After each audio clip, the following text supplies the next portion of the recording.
Bom, nas aulas passadas a gente falou sobre o conceito de trabalho. Eu cheguei a comentar, né, que existe uma relação intrínseca aí entre trabalho, energia cinética e energia potencial.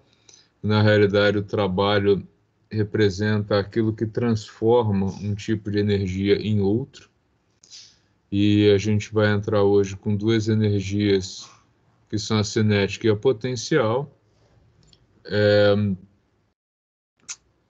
Não sei se vou conseguir fazer as duas hoje. Eu coloquei numa aula só, mas com a turma da manhã ficou muito pesado. Vamos ver como é que fica aqui com vocês. É estranho, né? No semestre anterior eu dividi essa aula em duas, cinética e depois potencial. Aí ficou muito curto. Agora eu juntei as duas, a turma não aguentou. Vamos ver como é que a gente vai ficar aqui, né? Então, estamos saindo aqui, estamos lá na metade já da energia.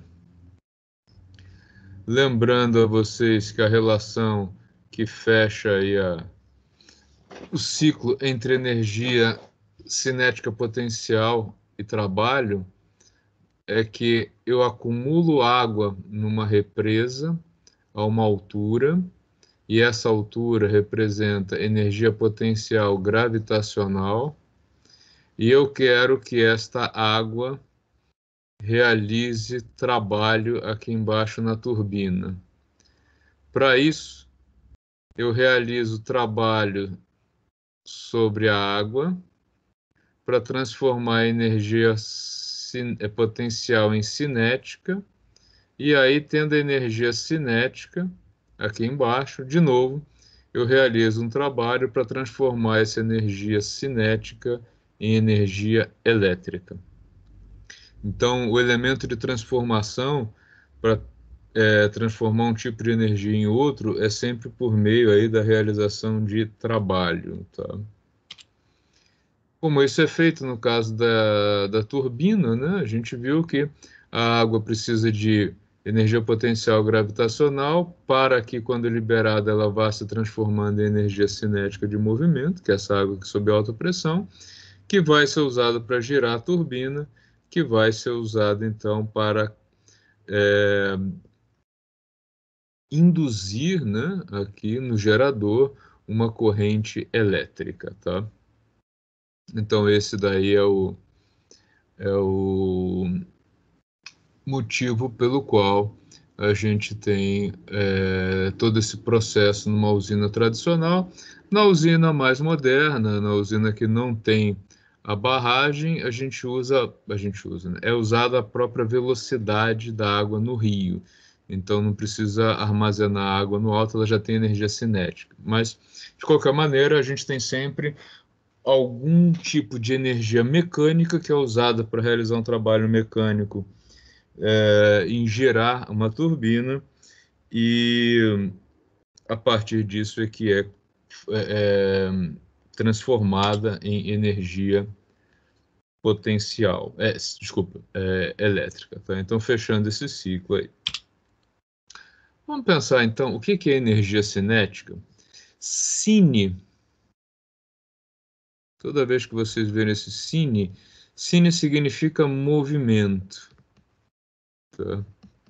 O cinema, né? Colocar várias fotografias em movimento de maneira a fazer, né, nos dar a ilusão de que foi filmado um movimento contínuo, né? Vamos pensar numa situação bem cotidiana, bem fácil de qualquer um reproduzir em casa. Pega uma borracha, coloca ela numa certa altura, solte a borracha, ela vai descer, vai cair, ganhando velocidade, né? A gente deixa ela parada inicialmente, com velocidade zero, ela desce ganhando velocidade até se chocar contra o solo. Nesse processo de descida, nós temos que o objeto se desloca na vertical, sentido para baixo, e ele sofre a ação, né, da força-peso, que aponta para baixo. A gente vai desprezar o atrito. Então, aqui, só por simplicidade, para não complicar os nossos cálculos, vamos desprezar o atrito. O que acontece? Do ponto de vista do trabalho realizado nesse processo de descida, o ângulo entre a força-peso que puxa o objeto para baixo e o deslocamento causado pela força é zero. Então, cosseno de zero é mais 1. Essa aqui é a definição do trabalho para uma força constante, né? Então, o trabalho realizado vai ser massa vezes gravidade, peso, né? Isso aqui é o peso, e o deslocamento. Se a gente pensar nessa equação do ponto de vista cinemático, a gente já viu isso algumas vezes, a gente tem a equação de Torricelli, né, que nos permite calcular qual a velocidade final de um objeto, a velocidade quando o objeto atingir a altura zero, tendo partido de uma altura máxima h. E essa velocidade final, então, é o quadrado dela, né, 2 vezes a gravidade vezes a altura. Então, se a gente olhar para cá, né, a gente tem mgh e aqui gh.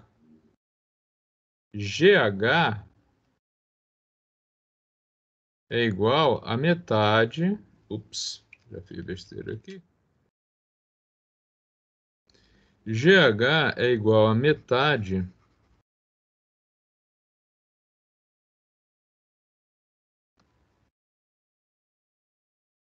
da velocidade final ao quadrado. Então, eu posso dizer que o trabalho realizado nesse processo de descida é igual a massa vezes o quadrado da velocidade final dividido por 2. Tá? Isso é só um exemplo para mostrar para vocês por que se define energia cinética como sendo metade da massa vezes a velocidade ao quadrado. Eu estou mostrando a partir de um caso particular, porque eu não quero mostrar o caso geral, porque eu não quero entrar nas integrais, tá? Mas é possível chegar nessa definição a partir de um resultado mais geral. Quem tiver curiosidade sobre isso, a gente pode conversar num horário no iniciozinho ou no final da aula, eu mostro como é que se chega nisso. Tá? Então, num processo de descida, né, como esse, a gente tem que o trabalho realizado sobre o objeto, para ir do ponto I ao ponto F, ele é igual à energia cinética final, e eu posso dizer menos a inicial, porque a energia cinética inicial do objeto é zero, né? Já que energia cinética, por definição, é um meio de mv quadrado, energia cinética lá em cima é zero. Então, o trabalho vai sendo aquilo que vai transformar a energia do objeto em energia de movimento. Que energia? A energia potencial, a gente já vai ver a definição dela, tá? No processo inverso, quando eu lanço um objeto para cima, o objeto sai daqui de baixo com uma energia cinética inicial que não é zero, porque ela é um meio da massa do objeto vezes a velocidade do lançamento ao quadrado. E ele sobe até chegar no ponto mais alto da trajetória dele com uma energia cinética zero, porque ele vai atingir velocidade final zero, portanto, energia final igual a zero, energia inicial diferente de zero. E o trabalho realizado no processo de subida, como é que ele fica? Na subida, a gente tem um processo em que o ângulo entre a força-peso, né, que vai desacelerando o objeto na medida em que ele sobe, o ângulo entre a força-peso e o deslocamento é de 180 graus, porque ó, o deslocamento aponta para cima e a força-peso aponta para baixo. Cosseno de 180 graus é igual a menos 1, tá? Então, aqui a gente vai ter que o trabalho é igual ao peso, gravidade, né, massa vezes gravidade, o peso, altura final h, altura inicial zero, sinal negativo devido ao cosseno de 180 graus. Então, o trabalho realizado para levar esse objeto ali do ponto inicial até o ponto final é igual a menos massa-gravidade vezes altura.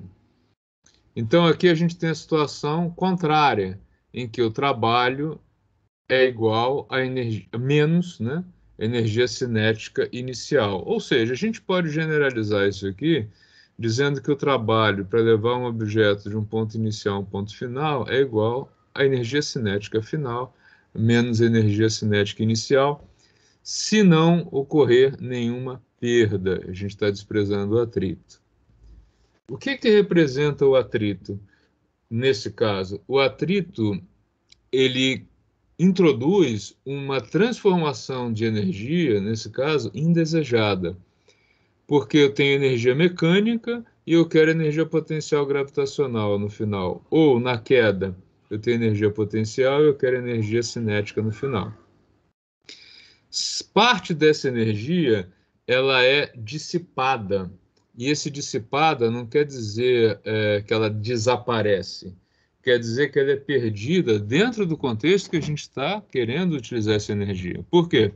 Quando você deixa um objeto cair, você vai ter aquecimento do objeto, difícil de medir numa altura pequena, mas tem, devido ao atrito. Você vai ter vibração sonora e no toque final, quando o objeto cai no solo, quando ele bate, você tem de novo vibração também. Então tem uma série de energias mecânicas e térmicas que são, na realidade, o quê? Energia mecânica que foi dissipada nessas outras formas de energia, tá? Então, o termo correto quando a gente fala em perda de energia é dissipação. Por quê? A energia não desapareceu, ela sofreu uma transformação que a gente não queria, o que traz uma perda de eficácia no nosso processo. Se eu tenho uma lâmpada e o meu objetivo é iluminar, toda a energia elétrica que é convertida em calor, ela é uma energia dissipada. Eu quero iluminar e eu estou consumindo parte da energia para aquecer. Ao contrário, né?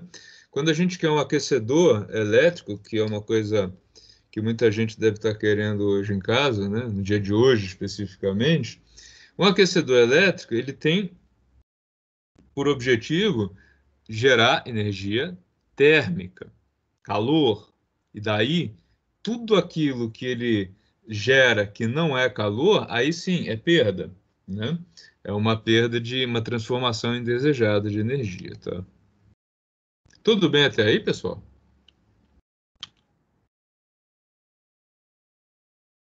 Vixe, que silêncio. Deixaram o professor sozinho. Foi todo mundo dormir. Olha lá. Professor, É tudo nada, certo? professor. Tranquilo, senhor. Tudo Mais ou bem? menos. Vamos fazer uma atividade para ver como vai ficar, né? É fácil. Ó, então, de uma maneira geral, na descida, o que que nós temos? A energia cinética aumenta, porque o trabalho é realizado a favor do ganho de velocidade, tá? Então, o trabalho resulta em ganho de energia cinética, trabalho positivo. Na subida, ao contrário, a energia cinética diminuiu até zerar. O trabalho foi realizado para reduzir a energia, é um trabalho contrário ao movimento, tá? Trabalho negativo nesse caso. Antes de passar para a atividade, eu vou fazer alguns exemplos divertidos com vocês, tá? Exemplo 1. A gente vai considerar um objeto com uma massa de 5 quilogramas e que ele vai ser arrastado ao longo de 10 metros, apoiado numa superfície horizontal e plana. Sobre esse objeto vai ser feita uma força de 80 newtons paralela ao plano. Então, ó, tá aqui a superfície, ela deveria ser plana. Tá aqui o objeto apoiado nela. O objeto tem 5 quilogramas e ele vai ser empurrado com uma força de 80 newtons, tá? E vai ser deslocado por 10 metros, ou seja, o cara vai empurrar ele daqui até aqui, tá? Existe atrito nesse caso? Yes, 0,4. Então, a gente tem aqui o atrito se opondo a esse movimento, além, claro, né, da força peso e da força normal, só que nesse caso, nenhuma das duas realiza trabalho. Então, 80 newtons, força de atrito contrária, esse objeto vai sofrer uma variação de energia cinética. A energia cinética inicial dele é zero, e no final, né, dos 10 metros, não vai ser zero. E aí eu pergunto duas coisas, né? Qual é a energia cinética e qual é a velocidade final do objeto, tá? Isso está nos slides, mas eu vou fazer ao vivo com vocês, acho que fica melhor. Vou explicar pelo slide. O slide está legal, está bem feitinho, está direitinho o desenho, mas eu acho que aqui vai ficar mais interessante para vocês visualizarem, tá? Então a gente tem o plano, o objeto está aqui parado, quietinho na dele, tá? Ele sofre a ação da força peso, que puxa ele para baixo, né, para o centro da Terra. A superfície consegue empurrar ele para cima e equilibrar isso. E aí vem alguém aqui e vai empurrar esse objeto com uma força aplicada paralela à superfície do solo. Como resultado disso, nós teremos aqui uma força de oposição ao movimento, que é a força de atrito, tá? Então está aqui a face. E o objeto vai ser deslocado por uma distância de 10 metros. O que vai acontecer aqui? Vamos pensar em termos da relação que a gente acabou de estudar.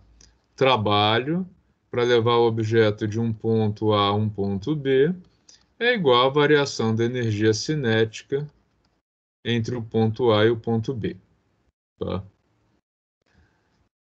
A gente pode, então, para responder essas perguntas, calcular o trabalho e depois chegar à energia cinética aí do movimento. Como é que a gente faz para calcular o trabalho realizado aqui? Ó, nesse caso, nós temos 4 forças, tá?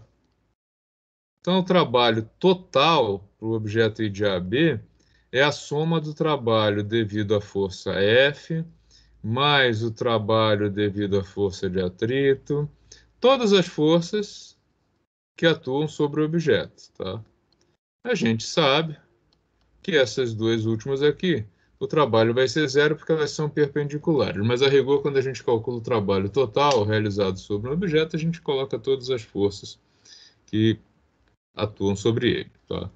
Então aqui, primeiro termo, ó, o trabalho da força F vai ser igual à força F vezes o deslocamento vezes o cosseno de 0 graus, porque o objeto vai se deslocar para lá. Então, a força F tem a mesma direção e sentido que o deslocamento. Já a força de atrito, ela tem um ângulo ela forma, né? Ela forma um ângulo de 180 graus com o sentido do deslocamento, já que ela aponta, né, no sentido oposto, sempre freando o movimento. A força-peso forma um ângulo de 90 graus com o deslocamento, idem para a força normal, que também forma um ângulo de 90 graus com o deslocamento. Então, com isso daqui, a gente pode dizer que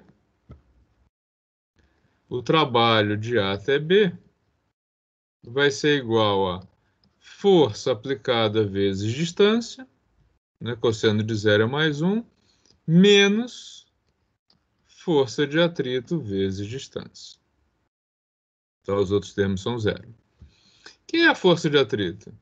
força de atrito é igual ao coeficiente de atrito vezes a força normal. Nesse caso, força normal é igual a peso, então a força de atrito vai ser igual a 0,4, está lá no enunciado, vezes o peso do objeto, 50, né? 5 quilogramas vezes 10 da gravidade, tá? Ou seja, força de atrito vai ser de 20 newtons. Força aplicada está lá no enunciado, 80 newtons. Distância percorrida está no enunciado e na figura, 10 metros.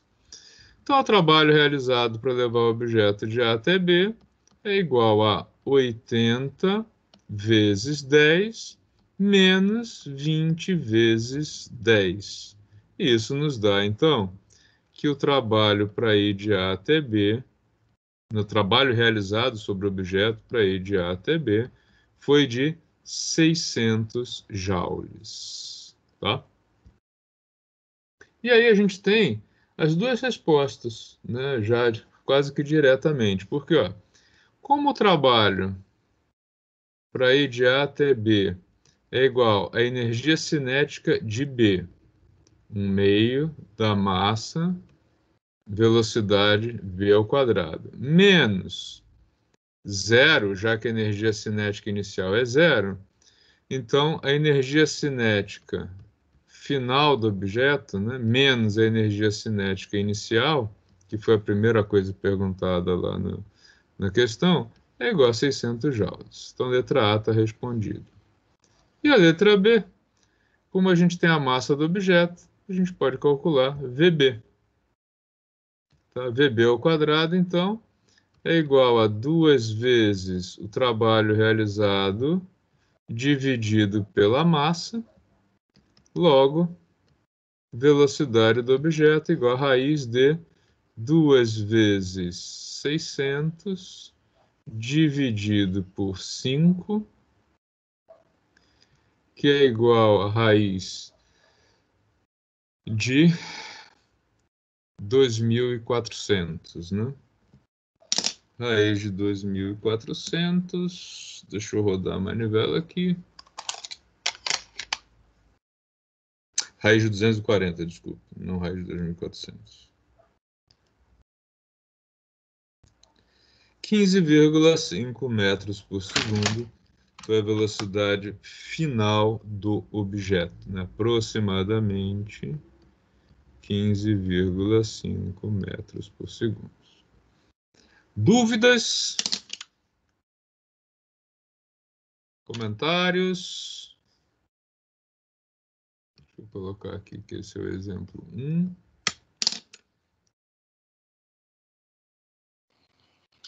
Professor, boa noite. Boa noite. No caso, se eu quisesse descobrir só o KB e o KA ali, como que eu faria? O K é zero, né? Está no enunciado, ele parte do repouso. Entendi. É a Né? cinética Porque B menos a é, cinética A, no caso. é isso. É. A cinética A é zero porque ele parte do repouso. Então, na realidade, toda a energia cinética criada, né, aí nesse movimento, ela é proveniente da ação da força aplicada, né? Entendi. Se ela estivesse parando, no caso, então o KB seria o zero. A gente vai fazer. Na realidade, a gente poderia calcular agora por quanto que esse objeto vai se deslocar até parar. Nós poderíamos fazer isso. Nós vamos fazer num exemplo mais para frente. Porque o que acontece é que a partir do momento em que essa força deixar de atuar, o objeto segue só sob a ação da força de atrito. E aí o que vai acontecer? Esse termo aqui desaparece e o trabalho é negativo. O trabalho negativo ele atua até zerar a energia cinética. Né? Por isso que quanto menos atrito tiver entre as duas superfícies, mais longe o objeto vai.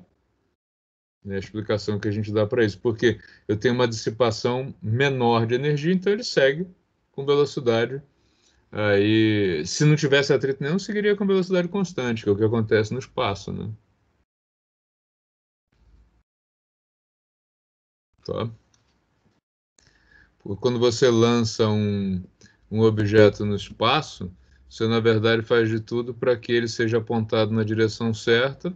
Você lança, depois que ele vence a resistência, né, da Terra em deixá-lo sair, ele segue em linha reta até atingir o alvo, né, ou quase, tá? Então, aqui no slide também vocês têm os mesmos passos que eu detalhei. Vocês ficam aí, eu vou colocar a figura lá para vocês também. Tá também mostrando que vocês... aqui eu estou mostrando que vocês poderiam ter feito o cálculo também pela equação de Torricelli, chegaria no mesmo resultado. Tá? Então a gente tem aí, no caso, que o trabalho desse objeto vai resultar aí. Aí tem os dados aqui. Né? Essencialmente, é o mesmo exercício, né? Só que eu, ao invés de ir mostrando os slides, eu resolvi fazer passo a passo com vocês, tá? Exemplo 2. A gente tem agora um objeto com 2 quilogramas de massa e que ele vai ser abandonado a partir do repouso, então energia cinética inicial zero, de uma altura de 45 metros em relação à Terra. O objeto vai cair, chegar no solo em 3 segundos. Ou seja, a gente está desprezando o atrito, tá? Qual vai ser a variação de energia cinética nesse deslocamento e qual vai ser a velocidade final do objeto também nesse deslocamento? Então, a situação que a gente tem aqui é essa: o objeto parado, ele cai em direção à Terra, o trabalho realizado sobre ele, P vezes D, cosseno de zero, porque deslocamento e peso apontam na mesma direção e sentido, tá? Então, massa do objeto, 2 kg, gravidade 10, altura 45. Isso significa, então, um trabalho de 900 joules realizado pela força peso na descida do objeto. Tá? Dá para calcular a energia cinética dele direto, né? Porque ó, a gente sabe que a energia cinética inicial é zero, ele estava parado lá em cima, tá? A energia cinética final, 1/2 da massa vezes a velocidade final ao quadrado, né? Como a gente já calculou que o trabalho realizado é de 900 joules, a gente pode fazer isso de um jeito mais curto ainda do que eu coloquei aqui, ó, né? Se o trabalho para ir do início ao fim é igual à energia cinética final menos a inicial, nós temos então que 900 joules é igual à energia cinética final, 1/2 de 2 V final ao quadrado, 2 é a massa, tá? Menos a energia cinética inicial, que é zero. Logo, a velocidade final é igual a raiz de 900, que é igual a, mais ou menos, nesse caso a gente sabe que vai ser o menos, né? 30 metros por segundo, né? Que está em módulo, tá? Então, o trabalho realizado aí aumentou a energia. É o mesmo exemplo que a gente já tinha visto antes, tá? Ao contrário, se eu pego este mesmo objeto com 2 quilogramas e jogo ele para cima com 30 metros por segundo, que é o mesmo módulo de velocidade, né, que ele tinha na queda, de quanto que ele vai subir se eu desprezo o atrito? Né? Até onde ele vai subir? Quando a gente faz o cálculo aqui, ó, a diferença é que agora, na subida, o objeto forma 180 graus entre o deslocamento dele e a força-peso. Então, o peso vai realizar um trabalho negativo, né? Menos peso vezes distância. Massa do objeto, 2 kg, gravidade 10, distância 45. Então, o trabalho realizado na subida é de menos 900 joules. Repara uma coisa. Trabalho na subida menos 900 joules. Trabalho na descida, queda, mais 900 joules. Se eu considero o movimento de subida mais descida, o trabalho total realizado vai ser 0. Né? O que ele dissipou de energia cinética na subida, ele ganhou de energia cinética na descida, desde que eu não tenha nenhuma transformação indesejada devido à força de atrito. Tá? A gente poderia também fazer o cálculo usando cinemática e veríamos que o resultado é o mesmo. Tá? Pessoal, até aqui, tudo bem?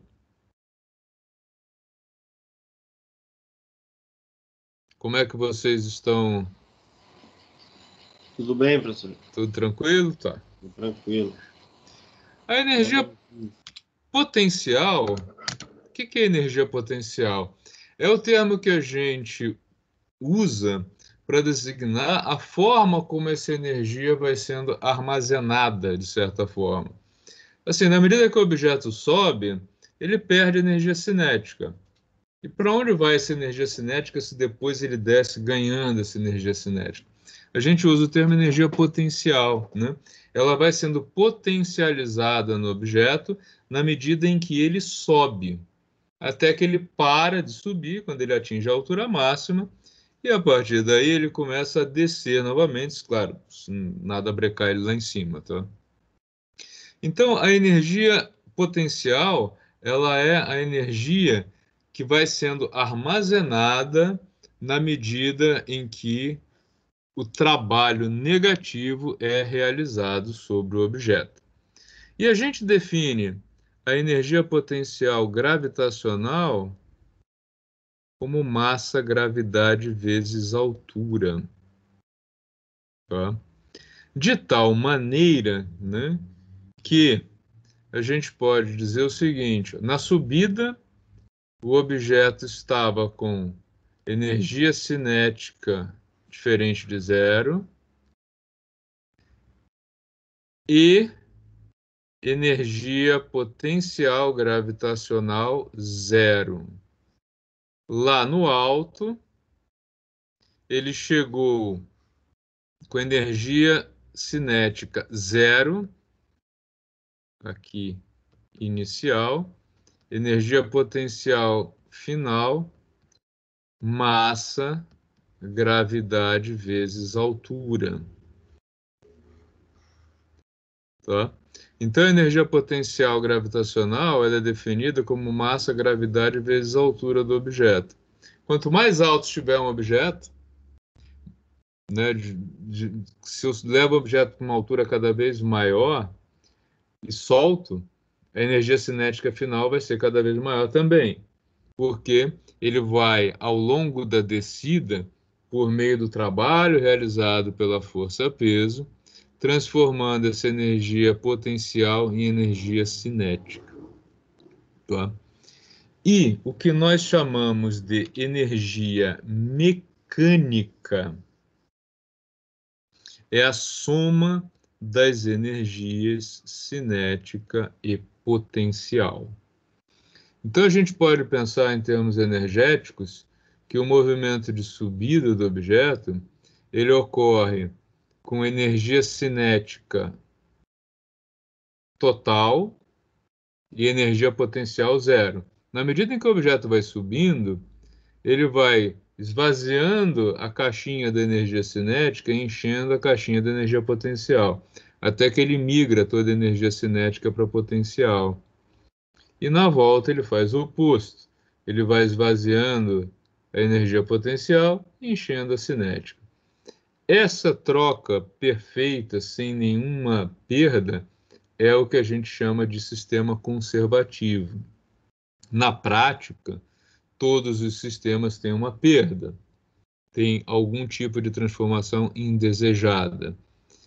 A comparação entre o sistema perfeito, sem perda, e o sistema real é o que nos dá a eficiência, desculpa, a eficácia, não, nesse caso é eficiência mesmo, a eficiência de um motor.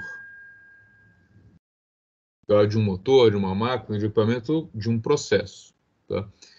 O que eu deveria ter se não tivesse nenhuma perda, o que eu tenho na real, e isso me traduz aí o quanto que esse motor, o quanto que essa máquina, o quanto que esse processo ele é ou não eficiente, tá? Então, a energia mecânica é a soma das energias cinética com energia potencial, tá? Alguma dúvida até o momento?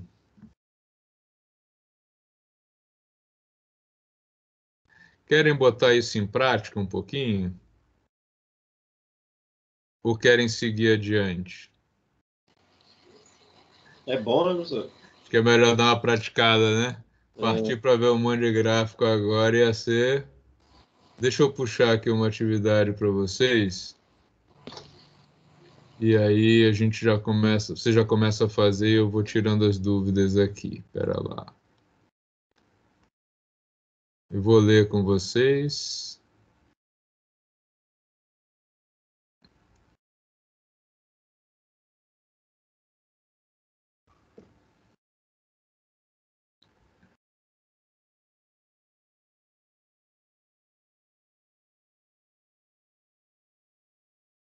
E lerdeza do sistema hoje.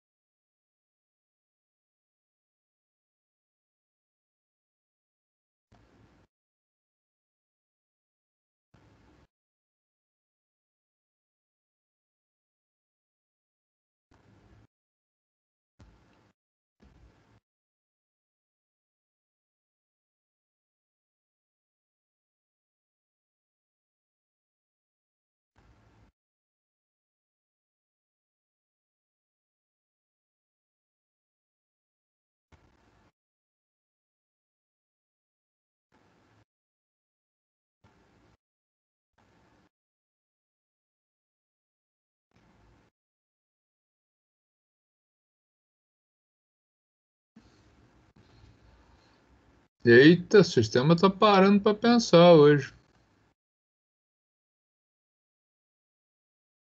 Legal. Olha só, na atividade que eu estou propondo para vocês, vocês vão olhar dois sistemas que a gente já viu algumas vezes. Deixa eu abrir aqui. Essa é a atividade que está disponível para vocês.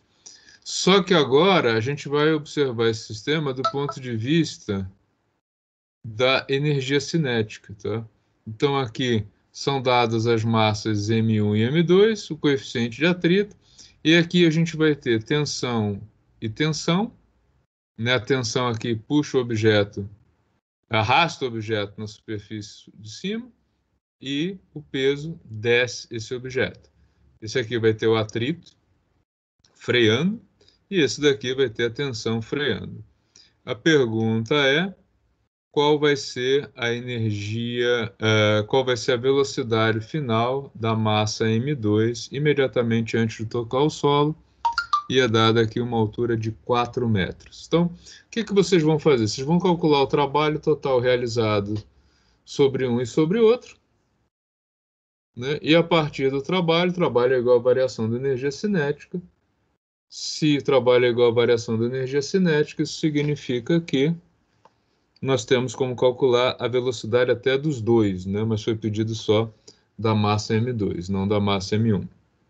O segundo exercício é a mesma ideia, só que agora para esse movimento. O que que vocês vão fazer do mesmo jeito? Vão calcular o trabalho realizado sobre um e sobre o outro. A gente fez isso, né, na segunda-feira, eu acho. E a partir do trabalho, vocês vão poder calcular a velocidade final. Nos dois casos, inicialmente em repouso, ou seja, a energia cinética inicial é zero nos dois casos, tá? Vamos botar a mão na massa? Está disponível para vocês já. Tentem fazer, vamos ver se dá tempo da gente fazer hoje. Deixa eu puxar a lista de presença dos senhores e das senhoras, das senhoritas também.